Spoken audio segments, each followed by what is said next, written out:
satisfaction parce que je crois que le match d'hier nous avait laissé quand même assez amer au niveau de l'investissement, au niveau de l'engagement, au niveau du combat physique.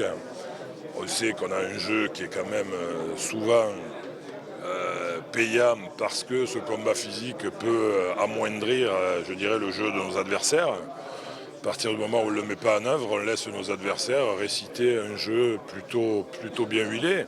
Bon, on voit aussi avec la performance du Qatar aujourd'hui que peut-être ça relativise les difficultés que l'on pensait anormales hier de l'équipe de France. On se rend bien compte que quand ils sont capables de battre les Norvégiens de 7 buts, c'est qu'ils ont véritablement une équipe difficile à jouer avec des joueurs de qualité. Donc non, c'est une belle satisfaction déjà au niveau des intentions, au niveau de l'état d'esprit.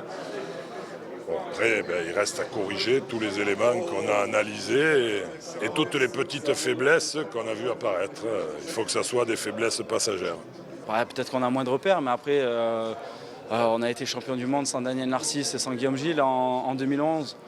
Donc on a toujours trouvé d'autres solutions. Donc après, on sait que ce qui est compliqué, c'est qu'on a très peu de temps. On a eu beaucoup de changements en très peu de temps et pour préparer les compétitions, maintenant c'est de plus en plus rapide. Donc c'est vrai que c'est parfois très compliqué pour que chacun trouve ses repères, se mette en confiance directement. Et puis en plus, on arrive dans une poule un peu de malade avec la Russie, Serbie, Pologne.